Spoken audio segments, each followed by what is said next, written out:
Yes. Okay, and share a favorite story, a favorite industry story. Good, bad, ugly, all the things. Favorite story.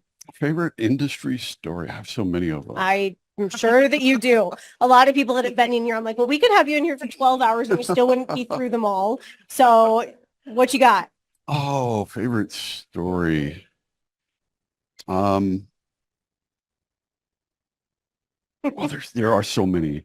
But I'll share one from Kuwait. Okay. And so, because I was in Kuwait right after the World Trade Center in 1993, I was working for a company called MF Bank, the restoration company, and they did the World Trade Center after the bomb in '93, and right after we finished up there and finished up with the hotel there at the Vista, um, they sent me to Kuwait because right after the Iraqi War, for everybody who remembers that Saddam Hussein and his troops set all the oil fires on all the oil rigs on fire. Yep.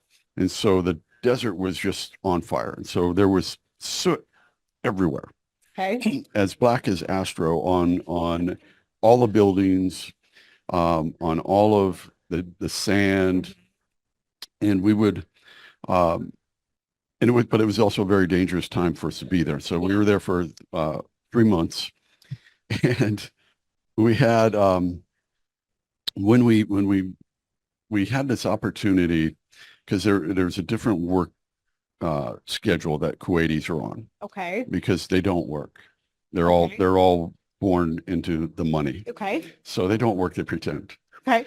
And so we were there to show them what they needed to do to remove soot from hospitals and stuff like that. And so when they would take the afternoon off. So they would work they take from 11 till 4 off, and then they come back at 5 and sit around, drink tea. And so while they were off, we would go around, we would film. And it was still very dangerous because you stayed on pavement because everything was still live. And so, oh my gosh. Yes. So you didn't walk on the grass or anything because there were still landmines right there. And so we went around, we were filming all this stuff, and we went from the Iraqi border to the Saudi Arabian border, across the desert, and we were filming, and just all of these crazy things. And this one time we were out in the desert, and as far as you could see were these anti-tank mines, and these anti-tank mines are about 2 foot in diameter, and as far as you could see. 2 feet in diameter. And I'm filming, and there's this camel that's out there. Uh-oh. And it's walking. No. It's a ways away. It's about a mile away, so it wasn't like right there in front of me or anything. And all of a sudden it was just Yep. Kind of saw where that was going. Like, this camel's like short-lived here. It was just poof. And so we had a lot of fun there, but it was very dangerous.